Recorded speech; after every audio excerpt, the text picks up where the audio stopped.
obviously used to the obviously used to the YouTube thing. Play clips in meetings. Zoom keeps adding features and then giving me these little pop-ups saying, you can do this, you can do that. Oh So yeah, no, none of they're which I ever always do. adjusting and tinkering. All right, so what do you Jonathan, JD, what's your preferred name? So JD is just the pen name. It was never like a nickname as a kid or anything. I usually just go by Jonathan. Some people call me John, which is fine. Okay. All right. So my mom calls me Jay. You can call me that, but it'd be a little awkward. Well, you can call me Jay. Oh, that's an old thing. Um, so we met at the South Estuary, and you've been on Grail Country a few times, and I thought I had Jordan Daniel Wood on a few years ago, and you've been doing some collaboration with him, so I thought I'd like to figure out who you are and get to know you a little bit. And you have a YouTube channel, so but you didn't sort of generate your YouTube channel because of the corner, as a lot of people here have. So we'll get into all that stuff. So let's first begin by telling me about the home you grew up in. Oh, going straight for it. Yeah, so I grew up in Vancouver, Canada, which is statistically the least church place in North America. I think it's less than 1 to 2 to 3% of people go to church on a regular basis. Wow. So very non-Christian environment, spiritual, but like more likely to meditate before Yep. meals than to pray kind of thing. Um, I didn't grow up going to church until later in my childhood. My family, uh, well, I won't go too much into that because they're still alive, but Well, go but into it they, to an appropriate degree. Something obviously yeah, happened in your parents' life that drove this.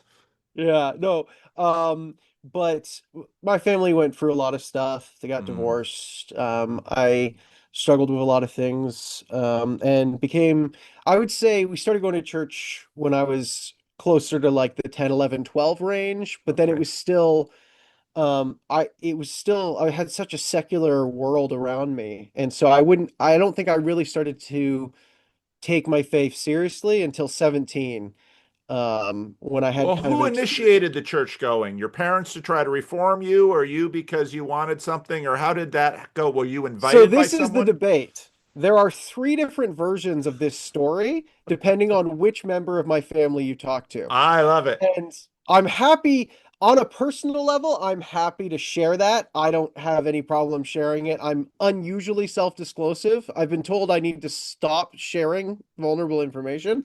But some of those stories would reveal unfavorable secrets about family members. Got So I it. won't, but there's definitely when they're all dead, I'm going to write a book about it. Is definitely Ah, what's going to happen. So, okay. yeah. So that well, let's summarize it because pastors are used to trying to take dirty little secrets and say them in ways in public places that are passable.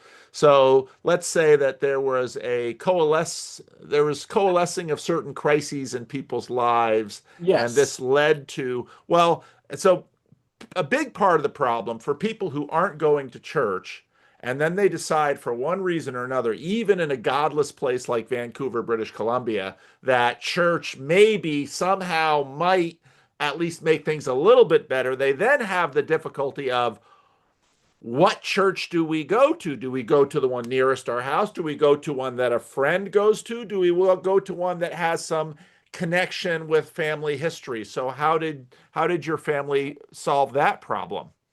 Well, my dad was British, so we were going Oh, to go to an Anglican church because that's the only what other church is there? option number three. Um, yeah, so we went with the Anglican church, and I think they tended to have a bit more of an intellectual. They weren't as anti-intellectual as I think some of like mainstream American evangelicalism can sometimes be. So like it wasn't purity culture. It wasn't, it was an interesting context to have in the background, and I think it was more suited to the secular Vancouver environment. And so it smuggled its way into my life in that way. High So church? Like what kind of Anglican? Because Anglican doesn't tell you much really these days. So A beautiful building. Oh yeah, beautiful architecture, epic middle of town, this kind of Okay. building that was a few hundred years old, or at least 100 years old, I think at this point.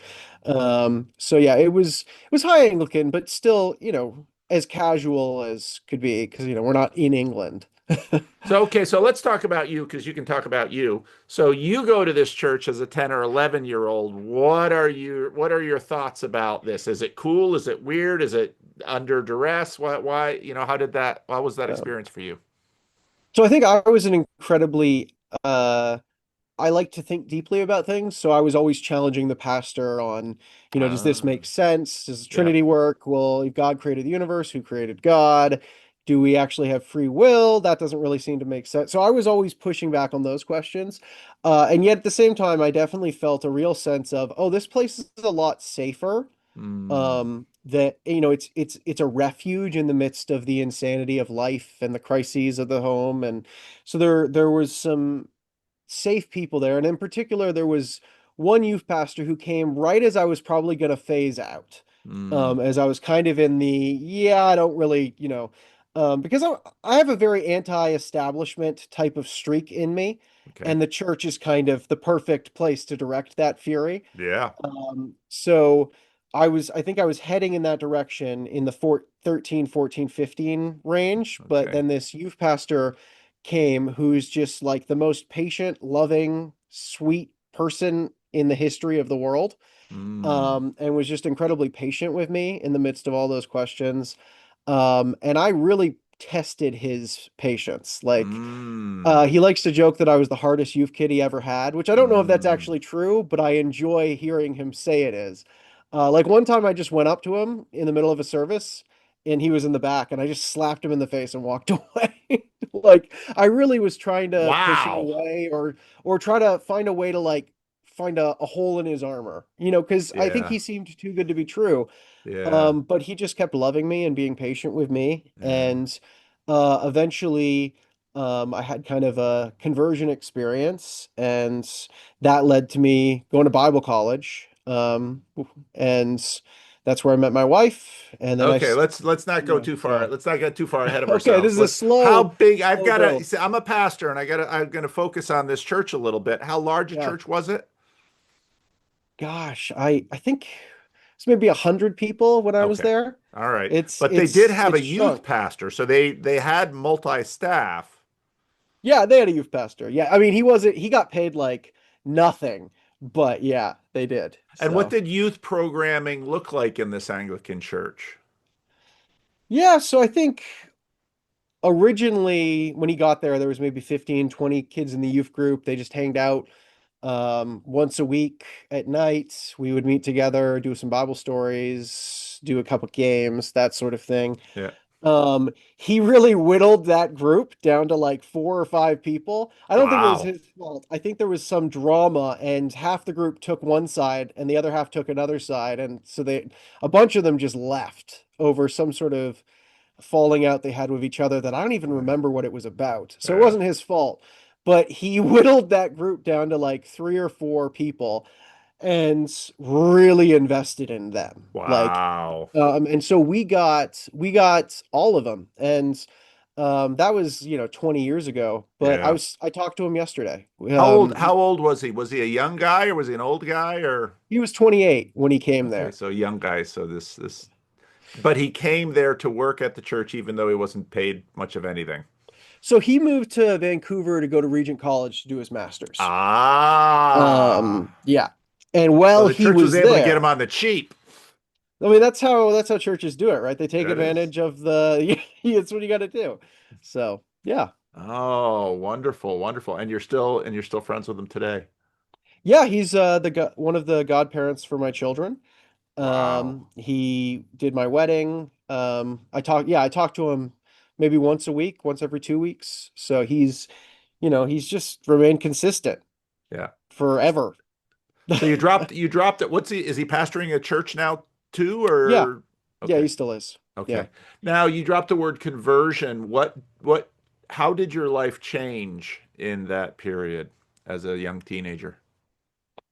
Yeah, so I was planning to go to UBC, the University of British Columbia. I wasn't quite sure what I was wanting to do.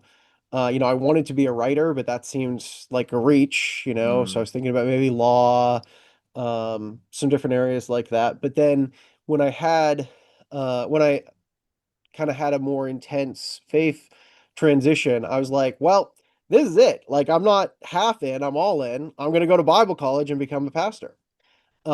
And I very flippantly, haphazardly, without much thought, said, well, where did you go to school? And I'll go where you went. And he yeah. said, you don't want to go where I went. Like, I went in the Bible Belt to Ozark Christian College in Joplin, Missouri. And I was like, no, I'll go there. Um, and so I did. I went from probably the most secular place in North America to the Bible Belt to a borderline fundamentalist Bible college. Um, and Wow. yeah, so. And what was that transition like? It was crazy. I just showed up. I'd never been there. I was 17.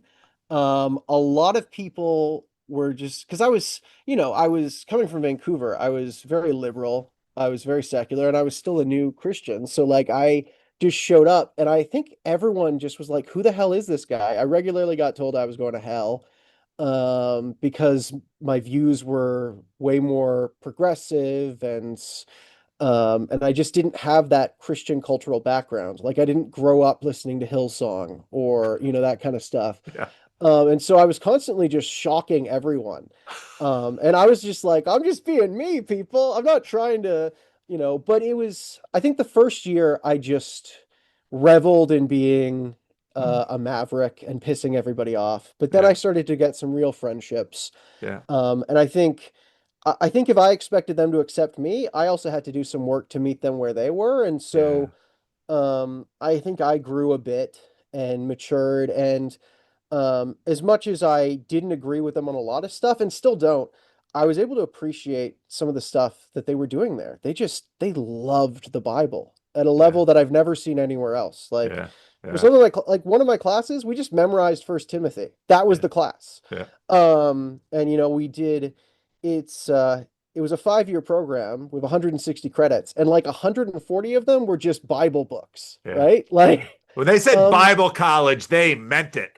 they meant it, and um, and so, like, even though I don't even necessarily agree on their views of the Bible, I love the Bible so deeply in a way that I haven't seen at other institutions I've gone to. And Mm, they really meant discipleship. Like we were talking about deep stuff. We were unpacking our childhoods and our past, and like it was a place where a lot of spiritual growth happened. mm, And I look back on it with pros and cons, but a lot of love at the same time. yeah. Um, Now you so mentioned you mentioned you met your wife there.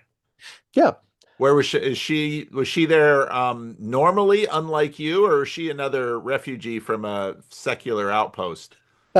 No, she grew up in Joplin, Missouri. Oh, And so she just went, it's the yeah, local Bible college, and she was just, small town Christian conservative girl. And I showed up and we just fought about everything.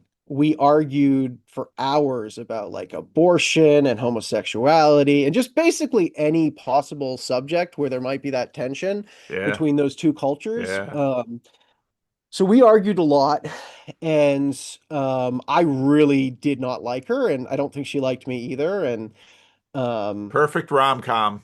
yeah, but then I think I started to soften a bit and to learn how to love this culture and people, even Yeah, though I was very different from them. And I yeah. started to grow a bit more spiritually. And I don't think she needed to grow. She was already mature.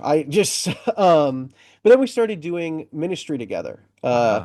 In our third year, they had a student outreach program that they had asked for some of the people at the Bible college to go and help lead it. So we started driving 45 minutes each way once a week together to go do this ministry thing. And Mhm. we, started talking and spent a lot of time together. Yeah, And so I asked yeah. her out and she said no. But um so she rejected me.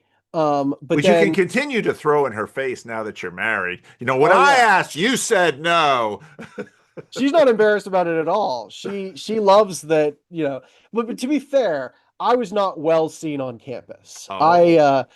I was often mistaken for a homeless man because I lacked I like I this was my first time living on my own. I moved there at 17. I didn't have any, like I just sort of went there and like when my shoes broke, I would just tape them back together again. And I used to have this giant grocery bag that I would carry everywhere with my books, and I would have a giant milk carton that I cleaned out and used for water. And so I would Ah, just drink from the milk carton. she was So right like to turn you down. You were feral. yeah, and also like um I just hadn't really grown like I hadn't grown up a lot at Yeah, that stage. I didn't have a driver's license because I'm from a downtown city. yeah, And so like we walked everywhere. And like Americans get their driver's license at 16. I have friends who still don't have their driver's license, but I didn't have a driver's license yet. That kind of stuff. yeah. And so uh I was but then the last year, my senior year, is when I was a lot of the maturity that I think had been building started to finally bubble to the surface, Ah. and I The started doing a lot frog is more. becoming a prince. I know she hadn't kissed me yet, though. It would have happened a lot quicker. No, it wouldn't have happened if she kissed me earlier. But that fourth year is when my senior year is when I think I started to show that I wasn't just going to be a disappointment. And I became really good friends with her brother, and he'll deny it, but I was totally his mentor for a while. And so then her whole family's trying to get her to go on a date with me, including her brother. And so finally, at the end of that year, um, I moved back to Canada. And Oh. I think it was sort of you don't know what you got till it's gone kind of thing. Absence makes the heart grow fonder. Yeah, so she called me up and was like, "So, you know, yeah, I like you now." And so she repented of her Now that ways. you're a continent away. Yeah, so then we did long distance and then we got married. And she moved Oh. back to Vancouver. She moved up to Vancouver with me. Uh-huh.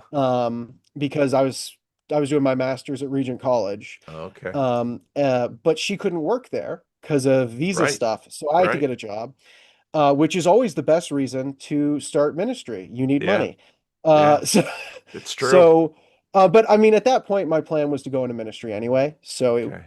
We started looking for jobs, and I got a job as a pastor at a Chinese Mennonite church. Wow. So that was fun. I Now, did it. now, little sidebar here. I have experience with Chinese churches that join a denomination because at some point in their trajectory, the denomination helped them out with something, gave them money, helped them with a building or something like this. And so I've seen Chinese CRC, I've seen Chinese RCA, I've seen Chinese Baptist, I've seen Chinese of all of these different denominations. And it's Yeah. my experience, the denominational thing doesn't mean No. anything as much as the Chinese thing means. Oh yeah, no, I think you're 100% right. Like they were Mennonite technically because the Mennonite church welcomed them. There Yep, was a huge boom of immigration in Vancouver in the 90s. And so, they needed denominations that would take them in. The Mennonites took them in. The Chinese pastor I worked with, he wasn't a pacifist, I don't think. He yeah, didn't have a lot of the Mennonite distinctives. yep, And the community didn't even know what those distinctives were. The yeah, Chinese thing, as you said, loomed larger than anything else. yep, yep, Um, so yeah, we did that for 5 years, and that was a blast because I got to be the English pastor, which is basically its yep, own church. yeah, yeah. Um, and so preaching every Sunday, doing ministry, like it was a lot of fun. And I loved getting to do that. It was one of the best experiences, and we were really lucky to get to have it. And we still have some of those relationships today, and they were just an amazing group. So. How did the Bible college to seminary thing go? Because this, I was at Calvin's, excuse me, in Grand Rapids, and it was interesting because some people went to seminary from Bible college, and I went to seminary from much more of a university. It was, even though it was Calvin College, I had a history degree, and then I went to seminary. Some people had a Bible degree, and then they went to seminary. What was that transition like for you? Because I would imagine Regent was quite a bit different from your Bible college. It was extremely different. But I think in some ways it was liberating because when I was at Bible college, I was asking all of these big questions and getting very cultural and philosophical and scientific with all the discussions we were having. It's just nobody wanted to go there with me. Right? And so when I went to grad school, it was like, oh, this is great. This is everything that I loved about my Bible college, but none of the stuff I didn't like. Yeah. This is the place where it's like, okay, these are the conversations I want to be having, and it was wonderful. And that was really where I think my academic side took off. Because I barely there were times when I wasn't sure I was going to pass high school, and the Bible college, like I didn't get good grades in undergrad, but grad school is where I was like, okay, maybe I can really do this. Maybe Yeah. this is something I'm passionate enough about to go further with. And it was a Yeah. great, it was really good. So. How's Regent doing? Because seminaries, especially seminaries of certain kinds, are struggling right now in North America. So, do you have a sense of that right now? Or for first of all, when were you at Regent? So I started there in 2011, Okay. but it dragged on forever because of the ministry thing and, Right. You had to make money because so your it, wife couldn't work. yeah, so I was there for 5 or 6 years, Okay. part time. Okay. So Okay. yeah, so I mean, they're struggling. Everyone's struggling. Yeah. But I also know they recently were able to sell their parking. So real estate in Vancouver is very expensive, and Yeah. they're right in the middle of the University of British Columbia, like next to the ocean with mountain views. And so Oh, they recently sold their parking lot to someone who's going to build shops on it and then also add student housing for them there. So I think that's going to be financially a rock for them moving yeah. forward. Yeah.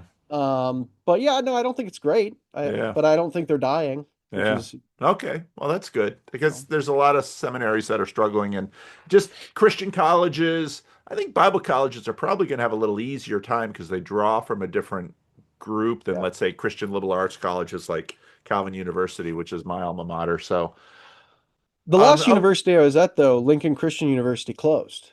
yeah, So I yeah, I was I taught there for 3 years, and then they closed. So yeah, yeah, 100%. yeah. Trinity, and which is a liberal arts, small Christian liberal arts college in Chicagoland associated with the Christian Reformed Church. That just recently announced their closure too. So, and like a lot of other little small colleges, private colleges in the U.S. and I think probably Canada too will be closing. It's just a tough environment for them. So, so what degree did you get at Regent? Master's in Christianity and Culture. Okay, so you didn't go for the MDiv. No, no. I think my undergrad, in a lot of ways, my undergrad was kind of what I think the MDiv was supposed is Okay. in a lot of Yeah. ways because Yeah. it Yeah. was high intensity Bible, pastoring, all that kind of stuff. So Okay. Okay. yeah, So you did the masters and you're working at this because there's a Christian Reformed Chinese church in San Francisco, which is just quintessentially that. They have a Mandarin, a Cantonese, and an English service, and they're a great church. But they're what I said about Chinese churches, it's true of them too, because yeah, the Chinese culture is so strong and thick in many ways, and Chinese Christian culture too. yeah. Um, so you finish your degree and then what?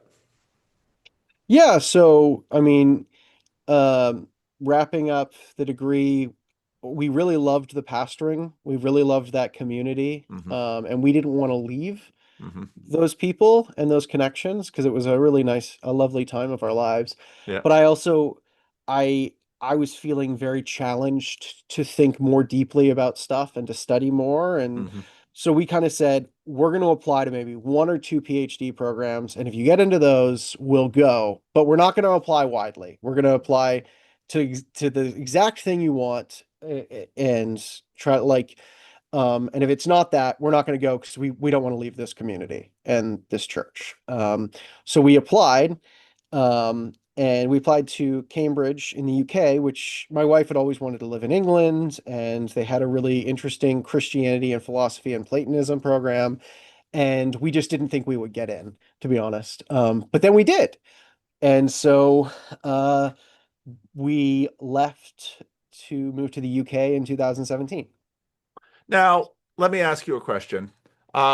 your wife is from Joplin, Missouri. What do her parents think of the fact that you take this girl from the warm, cozy, safe, Christian, heaven-bound Bible Belt to godless Vancouver and then to England Yeah. for a while? Are you on okay terms with your in-laws? So I think they were very relieved that they were able to marry her off. Because at so the thing about my wife was she was there's two things that are simultaneously true. At our undergrad, a number of people referred to her as the best catch on campus. But she never went out with anyone. She didn't have any boyfriends. I was her first boyfriend because she just was so focused on doing what she was doing and working and school and her ministry, and she wanted to go be a missionary. And she had her plan, and Yeah. I think at the time we thought she's too good for boys. I now know she's actually quite socially awkward. I figured her out. Um, Oh but God. so she was Now I'm simultaneously gonna the have to best. have her on the channel and talk to her for a rando just to get the rebuttal. Well, you could because she's also done ministry and she's doing theology stuff, so she's into it. But yeah, uh so she became known as the nun of Ozark, the nun of Ozark Christian College because she wasn't going out with anyone. Wow. So I think her parents were just like, "Oh, thank God." You know, we're not going to have a spinster that we have to take care of into old age. It was a very gendered type of thing. And they were annoyed about the Canada thing. They brought it up one time, and I said to her dad, "You know that if she didn't go to Canada with me, she was going to go to like Africa alone, right? Like this is the better of the two options for you." Um, so I think they were okay with that. I think we I have a really good relationship with her family. I think if they'd met me my first year when I went to Ozark, they would have hated me. But they didn't meet me until 4 or 5 years after that. And by Okay. that time, I had figured out how to not offend all of the Bible Belt people. And so I think we actually have a really good relationship. I think Trump has complicated that, and I don't think Yes, I'm yes, disclosing anything. They probably say the same thing. yes, yes. But otherwise, I think, I love them. I think they love me. All right. So how was England? England was, well, I guess there's two answers to that question. The first year in England was probably the best year of our lives to that Wow. point. We got to travel all over Europe. We living in Cambridge is this sort of quaint, small village. You walked or biked everywhere. Every street is hundreds, thousands of years old and has a history. And Yeah, it was just the most. It was like going to Hogwarts. It was yeah, it was truly fantastic. Um, and then one of the things we tried to have a family when we were in Canada doing ministry, but we weren't able to, and we tried to do some medical stuff to help, but it didn't. So we kind of were like, okay, we're not going to be able to have kids. yeah, And we started, doing the PhD was saying, yeah, well, let's go do this instead. yeah. But a year into that, my wife got pregnant, Yeah. See, it was Canada. It unexpectedly. was Canada. It was Canada is Canada. anti-natalist. I knew it. I knew it. I knew it. Jordan Peterson was right. Yeah, no, the British fecundity just sort of um but so she got pregnant and we were like, "Oh, well, what are we going to do with the PhD?" And she's working to like make this plausible. Yeah. And so, we went in to the doctor to find out more, and it was actually twins. So she was pregnant with twins. And so we're in a foreign country doing my PhD, and the one financial source, her, who's going to be working to pay for this dream, is going to be out of commission because Oh, she's going to be pregnant and giving birth and all of that. and Um, with twins. yeah, so basically, with the twin factor meant that I mean, we had some financial support from my family, but it meant that I had to finish the PhD really fast, or else we weren't going to be able to finish it all. Yeah. And then COVID happened, and our landlord in Cambridge. So we were only in Cambridge for 3 years, and we had to move three times. Always for some sort of stupid reason that wasn't our choice. But our landlord during COVID said, I need you to move out. I want to sell the place. And this was when nobody was showing houses, because in England's lockdown was very intense. You Yeah. could only go outside for 30 minutes a day. And Huh. so no one was showing new apartments. We couldn't get another place. And we were about to have to pay $5,000 to go through the process to renew a visa. So we found out we didn't have a house. And 2 weeks later, we got on a plane and went back to Canada with all our stuff. So Ugh. we did that and moved back very frantically. Um, And Canada was pretty locked down too. yeah, it was, but it was a lot. There was a lot less cases going on at the time, and so Mm. there was a lot more free roaming. And I remember when we arrived, because we'd been taking care of the twins who were, a year old in lockdown for months, and we hadn't been able to go out or see people or get babysitters. And we came back, and my sister came and she said, you guys looked like you'd just come out of a war zone. Your faces were just like dead inside. Well, because our kids are both on the spectrum, and they didn't sleep. So for the Oh, first for the first 9 months, we had to take turns in 3-hour shifts because one of the kids was awake 24/7. So it was just it was it was the most insane period of our lives by far. I can't even remember most of it because it was just insane. So wow. Wow. So did you then stay in Canada, just finish up remotely and write your dissertation, or did you have to go back again?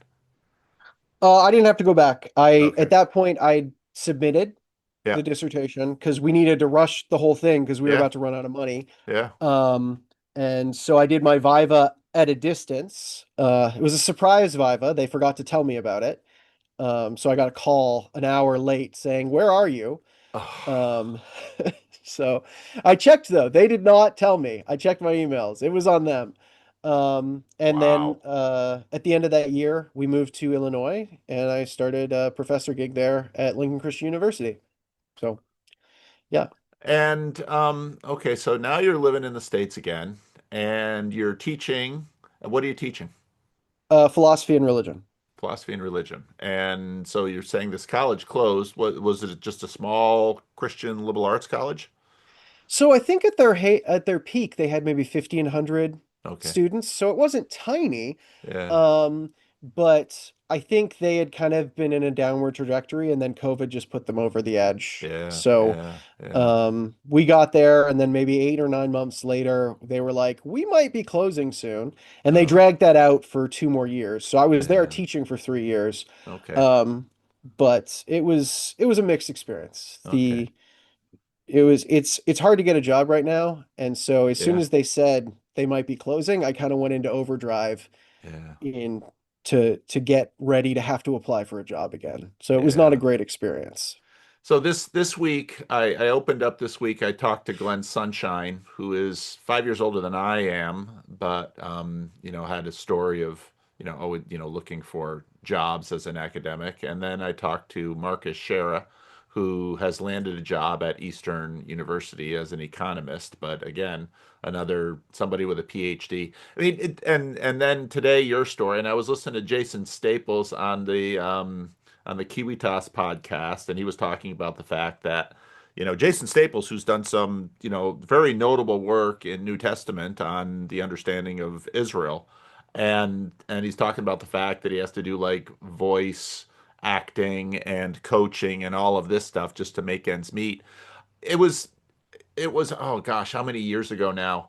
So I've been at this church 27 years, and it's a small, struggling, dying church that never paid real well for the environment that it's in. And at one point, I was actually there was a job that opened up at Calvin that I looked at, and then I realized that to actually to actually go and work at a Christian college, even one that isn't, on the bare, edge of existence, like Calvin, is a pay cut even from a small church.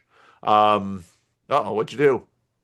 I just was blowing out my candle and I got a bunch of ash in my face. Oh, Sorry. okay, no problem. I'm listening to you. Um, and as a career, and then then I watch some of my friends who are pastors. One of my good friends, Eric Dirksen, he's just getting a PhD at Durham right now as he's pastoring. And it's like, this PhD gig, this is a bad career. I mean, everybody looks at PhDs like, oh, wow, you've achieved something, blah, blah, blah, blah, blah. But, I learned very early on that a PhD was going to cost me tens of thousands of dollars, take years of my life and attention. And in the end, if I actually used it to get a career, I would make less than pastoring at least a moderately stable established church. Yeah. It's just true, it seems. Yeah, Am I no, it's wrong? it's very it's very true, and the job market is horrendous. Yeah. Um, there's lots of people with lots of publications with Yeah. high credentials from top institutions who, are working at Starbucks. Um, Yeah. it's I would really caution people unless you don't feel like you could do something else with parallel or a somewhat comparable level of happiness. If you can do anything else, do something else. I'm one of those people. I'm not sure I could do much else. Like I think I was able to kind of pull off pastoring for 5 years, Uh, but it wasn't. I loved it and it was wonderful and it gave me a lot of opportunities to learn and grow and know people, but it wasn't the right fit for me long yeah. term. I think professoring is all I'm good for, and otherwise I would forget to tie my shoes. Like I can't, I'm Yeah. not, I'm not good at any other aspect of life.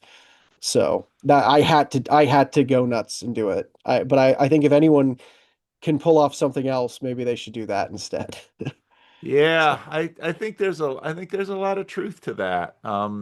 And even though, it's a really cool thing to be able to devote yourself to this ecology of thoughts and ideas. It's increasingly it's sort of a costly thing that it is going to cost you. I was listening to a podcast the other day that gave it a point of, like in 1972, 6% of Americans had even a BA, or a BA, and now it's sort of like 45%. I mean, so you the know, the competition is crazy, and the universities have sort of been spitting out PhDs all over the place to the point that there's just simply not, especially with the demographic downturn, there's just simply not enough teaching gigs.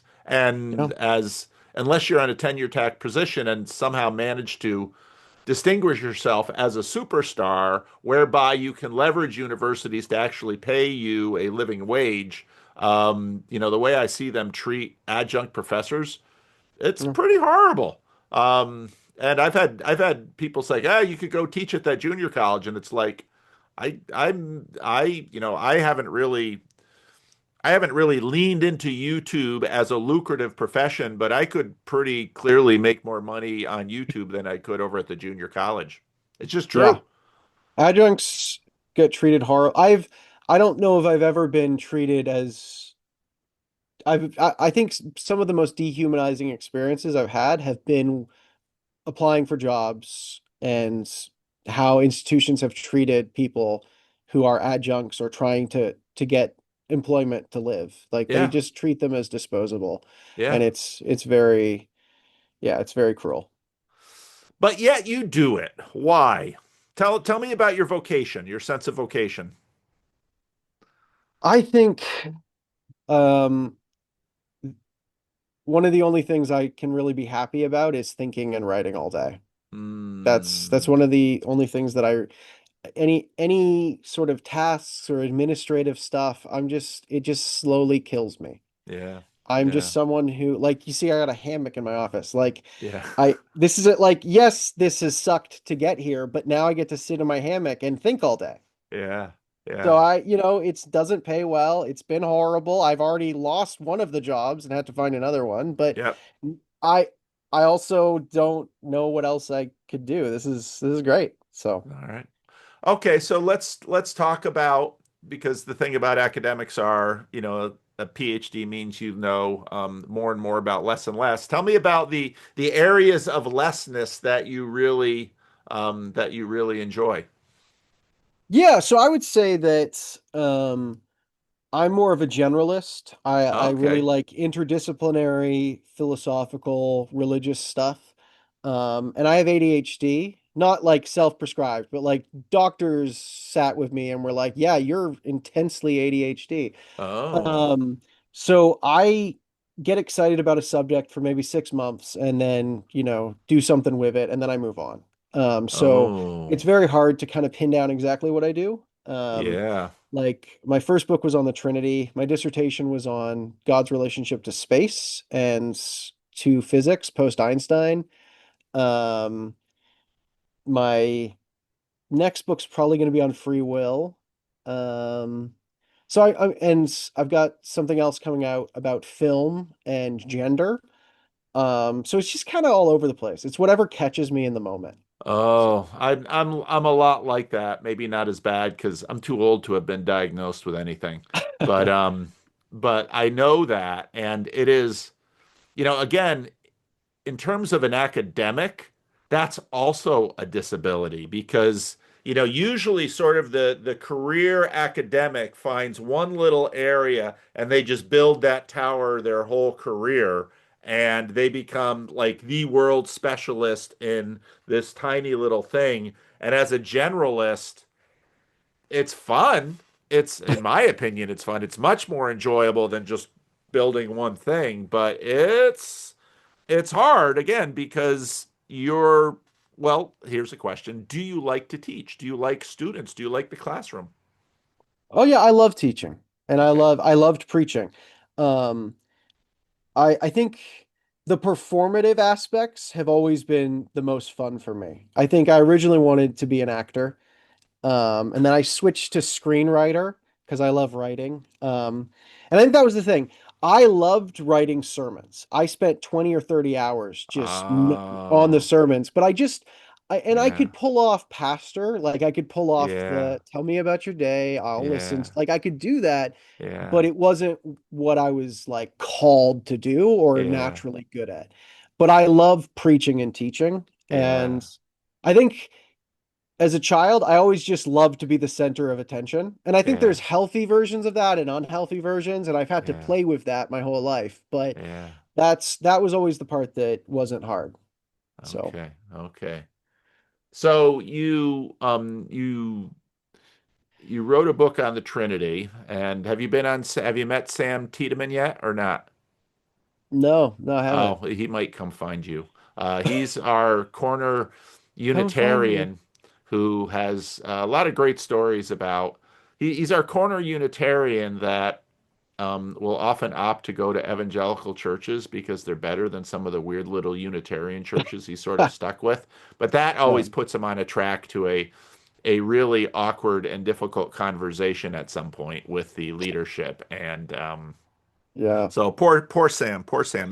I would go Maybe ahead. he'll read your book, and he works for a corporation that currently hosts the platform that you and I are using to facilitate our habits. We won't mention that corporation. It has letters in it, I'll say that. And he's a data scientist actually, but he will Oh, and after this rando, he might pick up your book and read it. And the other thing about him is he's got degrees from Cornell and Harvard, and he's very smart.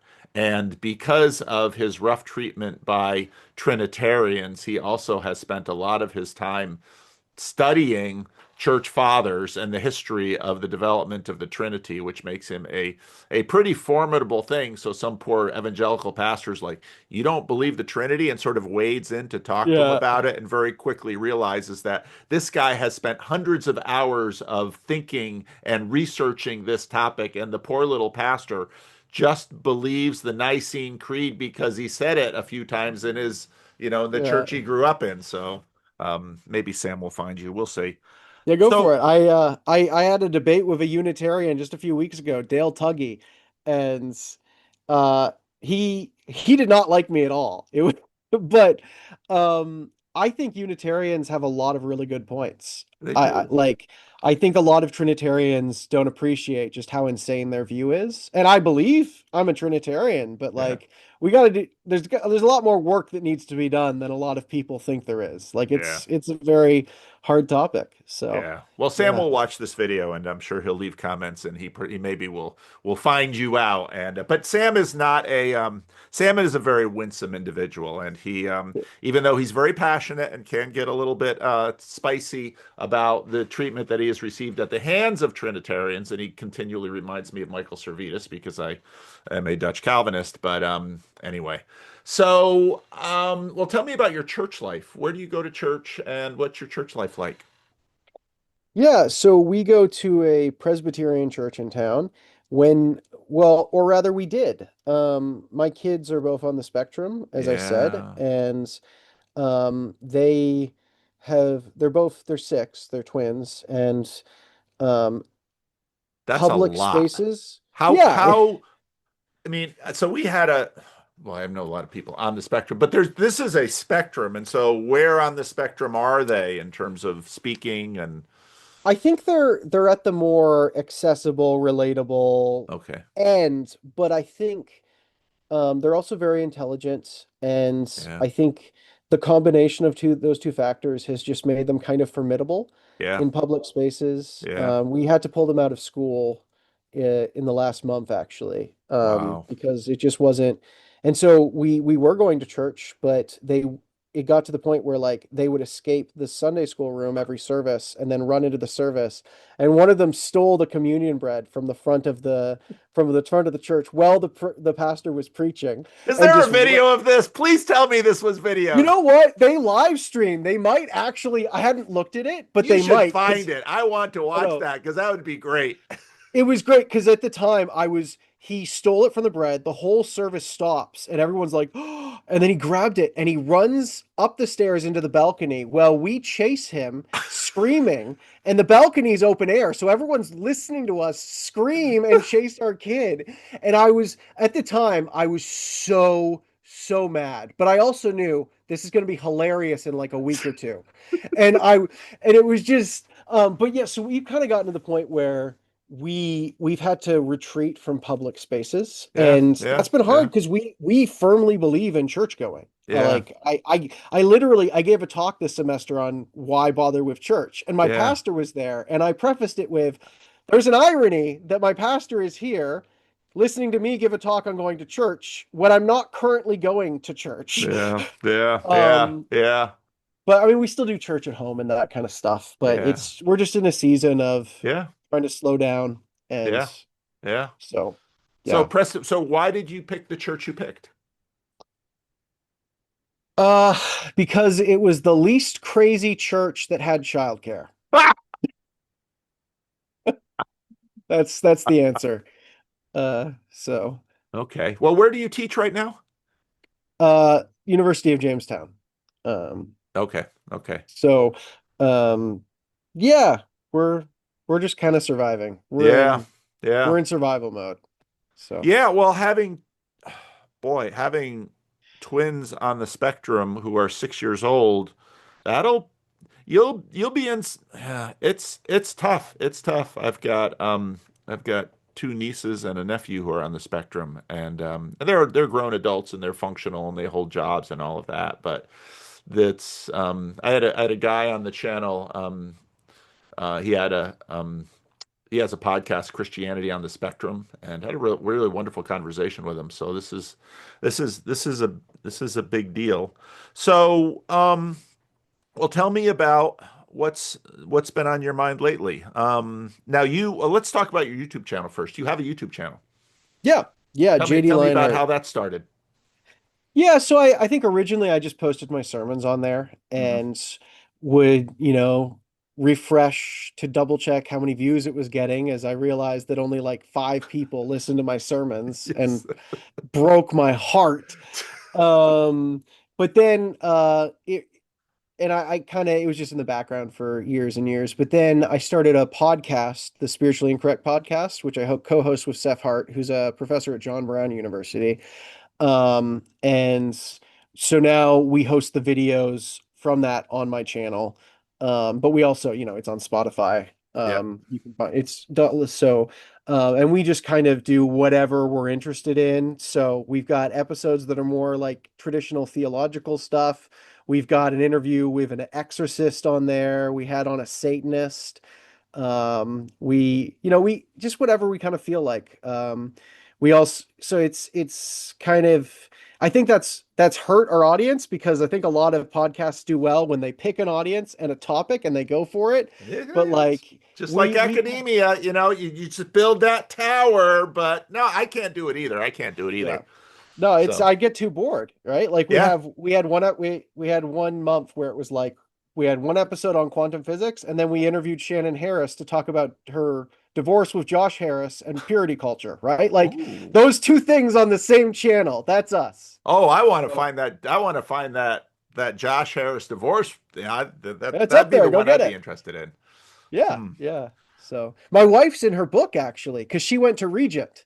The Oh. Harrises moved to Regent, and so we were there for the whole thing. And yeah, anyways.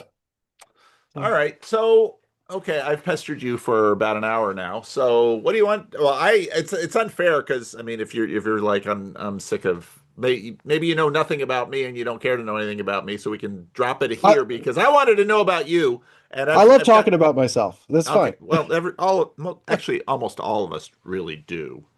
Yeah. So, yeah, do you have any questions for me before we go on? Because you don't probably know me hardly at all either.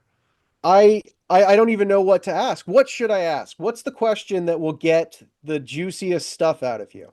Oh, gosh.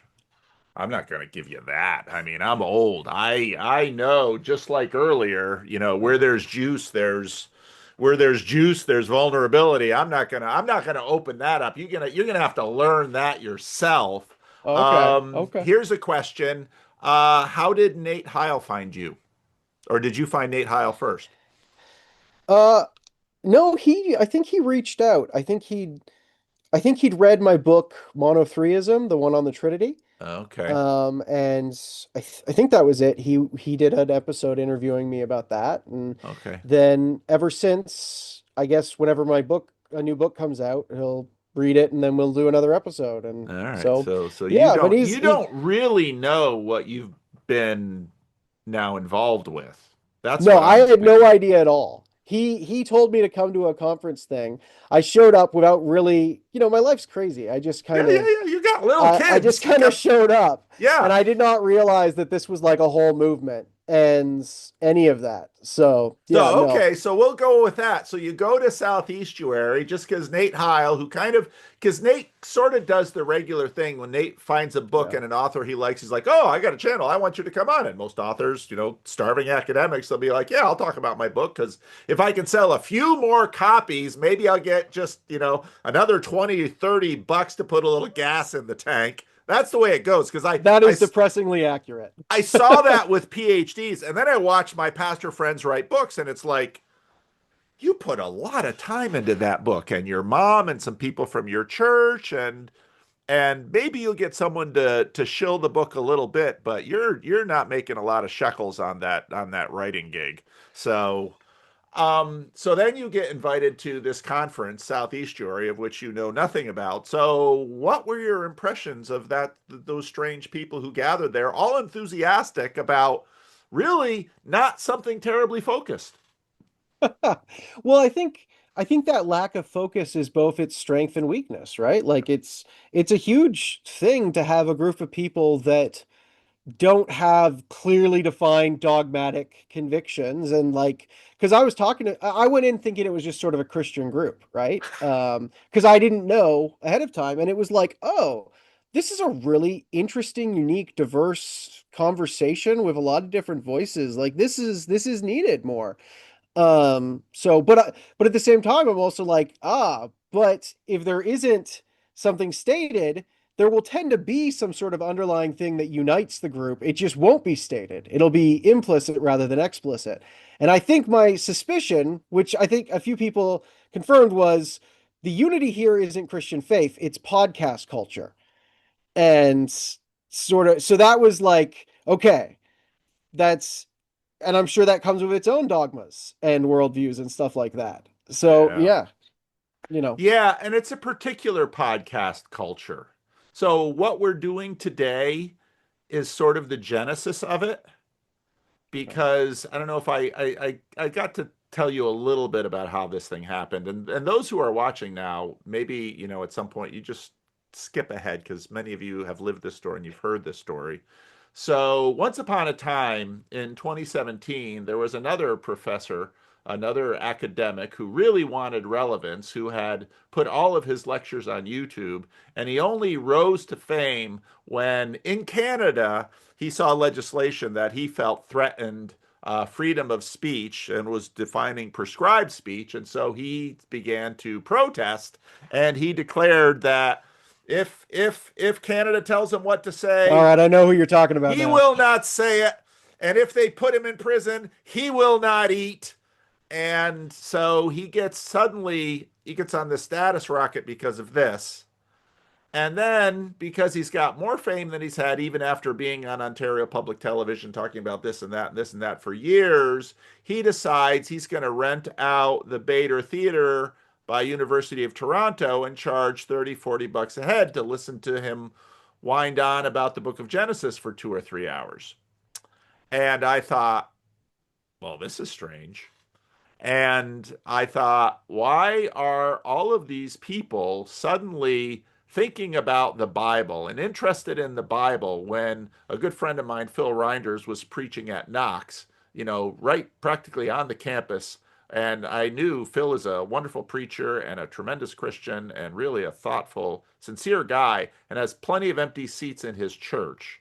And Jordan Peterson can fill that theater. What is going on? And Oh, I couldn't get any other ministers to really get as so on one hand, I'm sort of ADHD, but I can also get a little obsessive about things. So mm, then I sort of grabbed onto the Jordan Peterson thing because it's like, what the hell is going on with this? I mean, I understood yeah, the political stuff. Okay, that always gets attention on social media. That I got. But the Bible stuff? What's going on with Jordan Peterson? And so I just really grabbed on hard to that.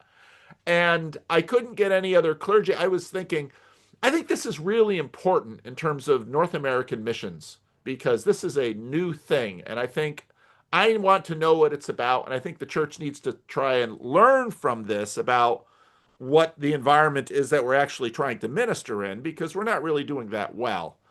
And I couldn't get other clergy that felt the same way about it. They were just like, well, yeah, that's weird, but I've got a lot of things to do, and I'm not going to sit and listen to 2 hours of Jungian psychology about the Bible. It's bullshit. So I decided to make a video, and I didn't understand what YouTube was, and I also had I didn't understand what the algorithm was because suddenly my channel that had mostly had the Freddie and Paul show, which is a whole nother story that I won't go into now. Suddenly, like the next day, I had 300 subscribers on my YouTube channel, and it's like, yeah, and the channel just kept growing, so I just kept making videos because I kept having thoughts and ideas. But what was different was that I started getting emails and comments and requests. I want to talk to you, people would be like. They couldn't talk to Jordan mm, Peterson, who's always too famous at that point. yeah, I want to talk to yeah, you. It's like, all right, you can talk to me. I'm a pastor. This is what I do. I talk to people.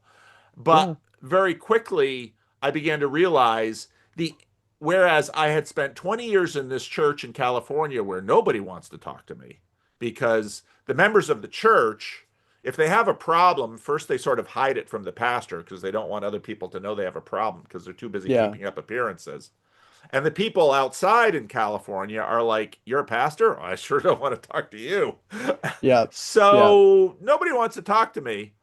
And I want to talk to people. But suddenly the YouTube is sending me dozens, if not hundreds, of people via email begging for my time. And it's like, and so then I just start talking to people. And I was spending 20, 30 hours a week just either responding to emails or Zooming or Skyping yeah, because I got this little tiny church, it's dying. I got a lot of flexibility with my time. And it's like, this is good ministry. This is as I'm having really vital pastoral conversations with people. yeah, I've been waiting for this all my life. yeah, And And then I began to realize I can't keep up with this. So then I begin to set upon a path which is stupid in retrospect, but actually fruitful because I think, well, I can squelch some of this if I start sharing these conversations on the internet, people will stop asking me questions. No, that just brought more questions. And so the thing just kept going. Yeah. And then I realized what I really need to do is try to establish a network of this behavior of people talking to each other and processing their meaning crisis. Eventually, I met Jonathan Peugeot and John Vervaeke, and so the whole thing just kept developing. And then because I knew not only was I doing this on the internet, but I was also had a local meetup. And whereas, the guys that started finding me were like, we need to do a meetup. And I was like, everything I try at this church fails. Okay? Everything I do here fails. I had taken off the shelf, church saving, evangelistic programs. We'd looked at Seeker, we'd looked at Cell, we'd done all of this stuff. Everything fails. So it's like, but to get these people off my back, I'll get on meetup.com. I'll put a Jordan Peterson meetup and no one will come. And you can all share my disappointment and my knowledge of my failure. And people started coming. And it's like, oh crap, what do I do now? But I began to realize again the same dynamic I saw online, which was that people didn't have anyone to talk to and they had no one to listen to them, was also true in person. And it was more true in person and it was more important in person. So then I started basically starting a chain of Jordan Peterson meetups in my own church network, sort of up and down the West Coast. And so then we were doing this, and we were making our way to Vancouver actually, because one of the churches is up in Burnaby. But that was March of 2020, and everybody knows what happened in March of 2020. And Jordan Peterson was sick, and so he was sort of off the air, and there was COVID, and the Jordan Peterson stuff was sort of bottoming out. So that's when we sort of pivoted to Estuary, where it wasn't just people talking about the stuff Jordan Peterson was throwing up, but it was talking about whatever the people Yeah. needed to talk about. Mhm. And so then that was the TLC, the internet aspect of it, and then also starting to figure out how to facilitate these church adjacent groups all over the world where people could come to a church and talk about anything that they found meaningful, regardless of what they believed and regardless of just about anything else. Yeah. Because what the estuary protocol just helps is that the group can talk about what that 8 or 10 people want to talk about. And usually those 8 or 10 people can find something in common. Now, you got invited to a conference because after we had done a conference in Thunder Bay with Peugeot and Vervaeke, John Van Donk, who has been my partner with this estuary thing, he said to me, what's next? I said, I think we need to do conferences. And we're not going to centrally plan these conferences because we have no money and no time. But we're basically going to say to people out on the internet, conferences are really fun. And if you want to do one, we'll sort of help you figure out how to do one.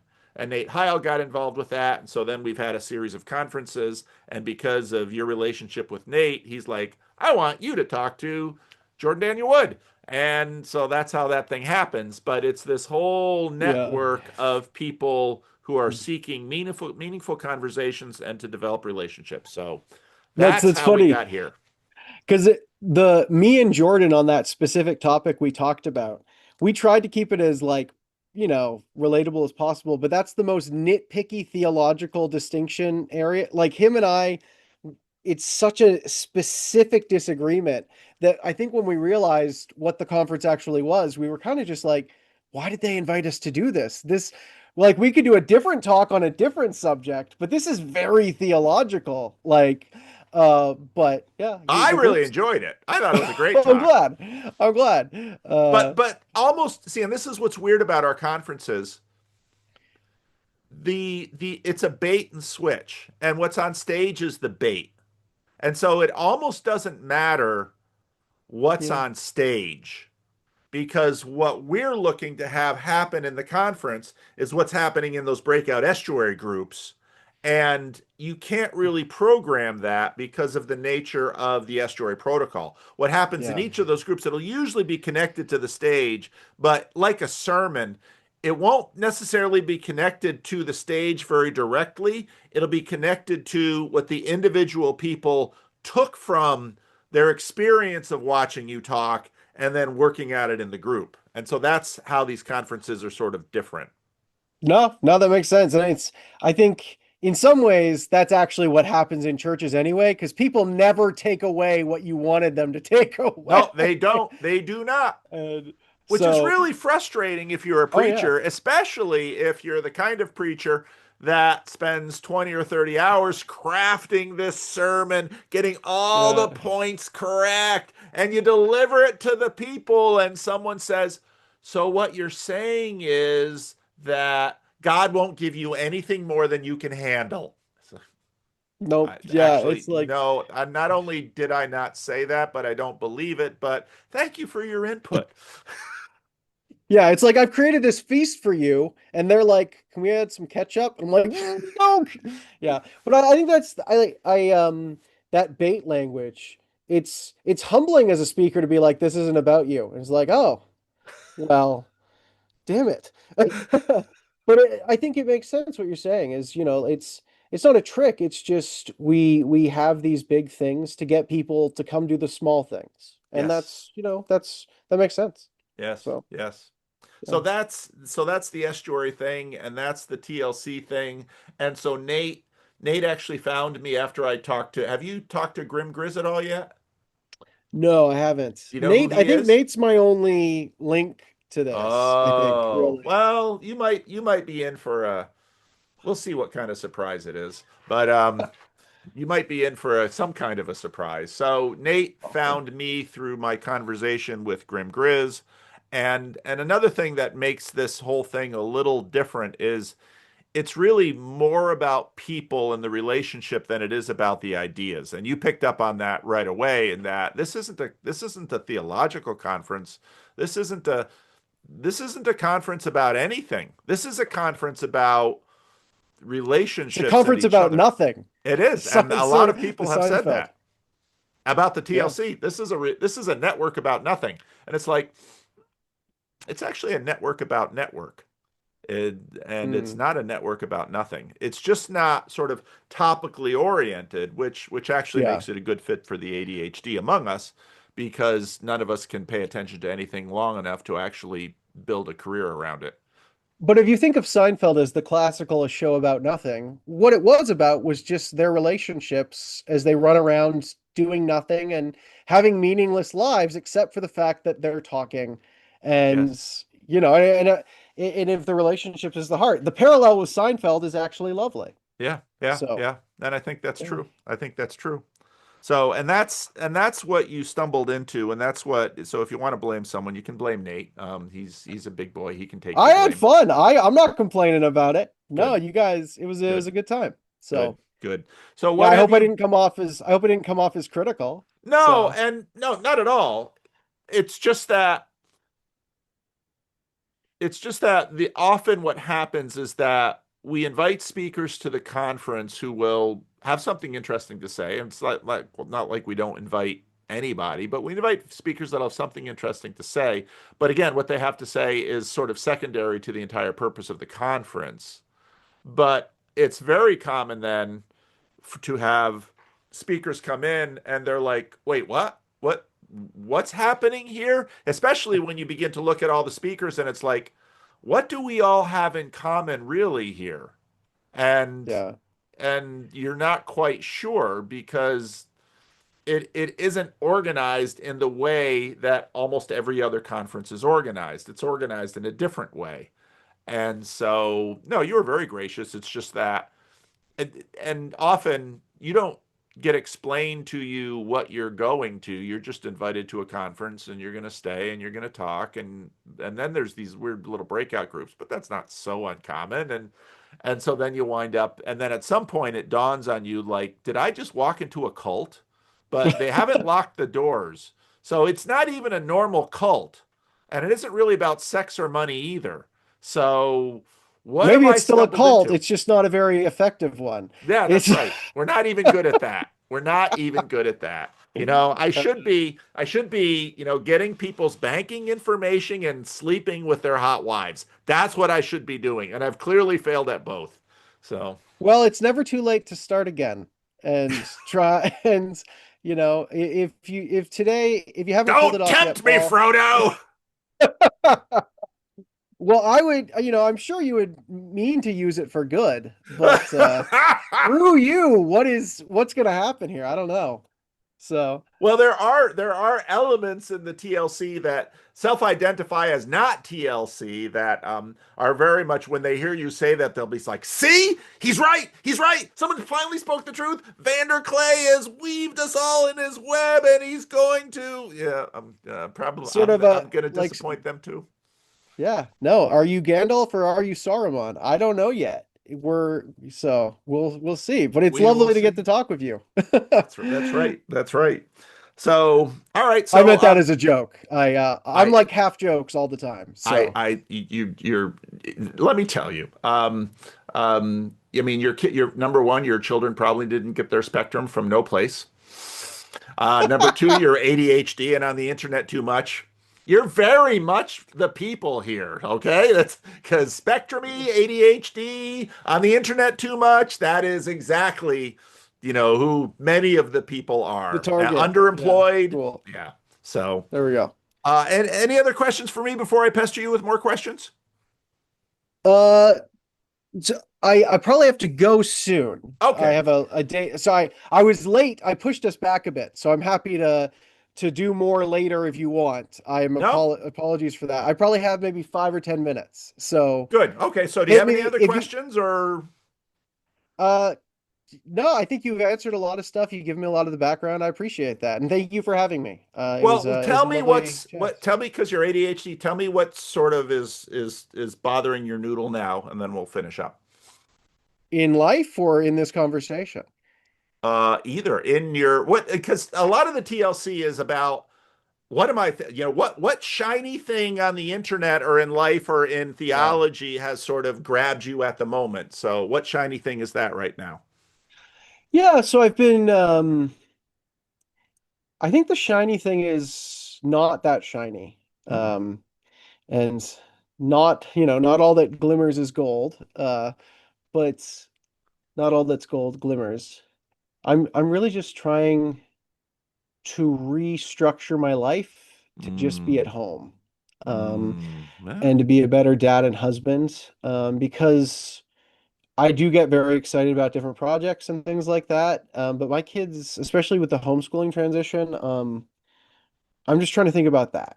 yeah, And I think that might seem practical or whatever, but I think it will ultimately be very theological. And I think even if for a season that means retreating from a lot of that stuff, I think long term it's probably going to change the direction of my research and work for good. yeah. And so I'll see what comes out of that.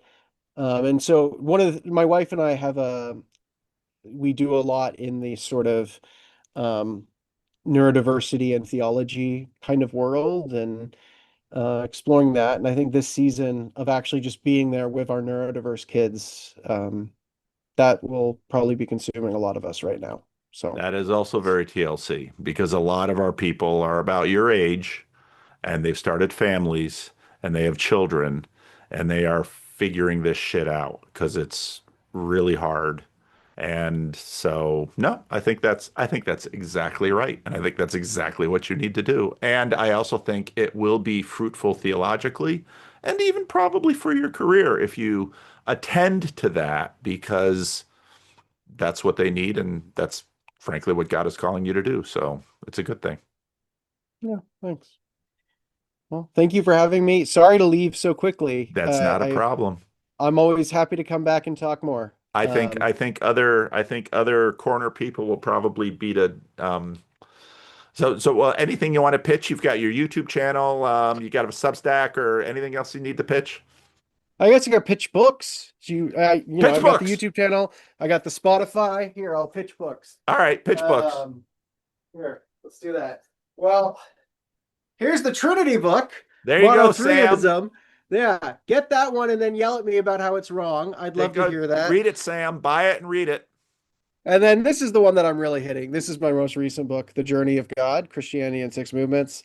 Oh, You said pitch, so you're getting pitched. that's good. That's good. It's more of like an intro to Christianity book. I was Okay. kind of I've been kind of feeling like Mere Christianity is an amazing book, but it's a bit, it's 80 years old. Yeah. I was kind of I was try my aim was to try to find an equivalent to that for the modern world. Not to say I've achieved it. Quality Yeah. wise, it's not that. I'm not saying Yeah. that. I just that type of thing. Yep. Yep. Yep. Yeah. Good. Anyways, Good. so those Excellent. things exist. All right. So there, So buy his books. There you go. Make him the successful cult leader that I have failed to be.